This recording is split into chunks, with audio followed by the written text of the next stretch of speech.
မင်္ဂလာပါအရင်ဦးစွာတညင်းသီးကိုစီးနေအောင်ပြုတ်ပေးသွားပါဟင်းချက်လေးတွေအပြင်ထိုင်းမှာကျွန်တော်ဆေးရုံစကယ်ပြန်ဗီဇာလုပ်ငန်းနဲ့တခြားလုပ်ငန်းလေးလည်းလုပ်ကိုင်တဲ့အတွက်လာရောက်ဆက်သွယ်မေးမြန်းလို့ရပါတယ်စီထည့်ပြီးသွားပြီဆိုရင်တော့ကြက်သွန်အဖြူအနီကြိတ်ထားတာကိုအရင်ဆုံးစီသက်ပေးသွားရပါမယ်စနွေးမုတ်ထည့်ပေးပါကြက်သွန်အဖြူအနီအယောင်ပြောင်းသွားပြီဆိုရင်တော့ကျွန်တော်တို့အယောင်တင်မှုတ်ကိုထည့်ပါမယ်ကျွန်တော်ကလက်တလုံးမှာအဆက်သိမ့်မစားတဲ့အတွက်ငရုတ်သီးခွဲချမ်းမထည့်ထားဘဲနဲ့အယောင်တင်မှုန့်နဲ့ပဲကျွန်တော်ချက်ထားပါတယ်။ဒါကတော့ကြက်သားကိုစက်နဲ့ကြိတ်ထားတာပဲဖြစ်ပါတယ်။ကြက်သားနေရာမှာ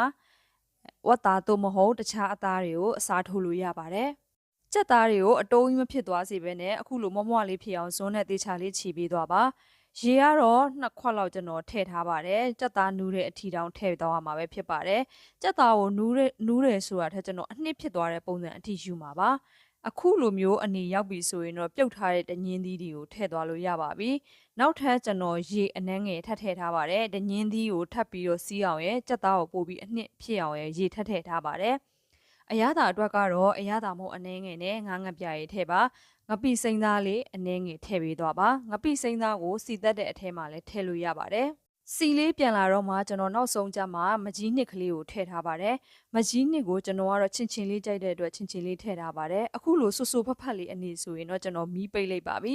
ကျွန်တော်အမြဲတမ်းချက်စားပြတဲ့ကြက်တညင်းသီးကြက်လေးပေါ့နော်ငပိကြက်လို့လည်းခေါ်မလားဒါမှမဟုတ်ကြက်တညင်းသီးကြက်လို့ပဲခေါ်မလားထမင်းအရန်ယူစားလို့မိန်ပါတယ်ကြက်သားအီအီလေးနဲ့တညင်းသီးအီအီလေးနဲ့အနံ့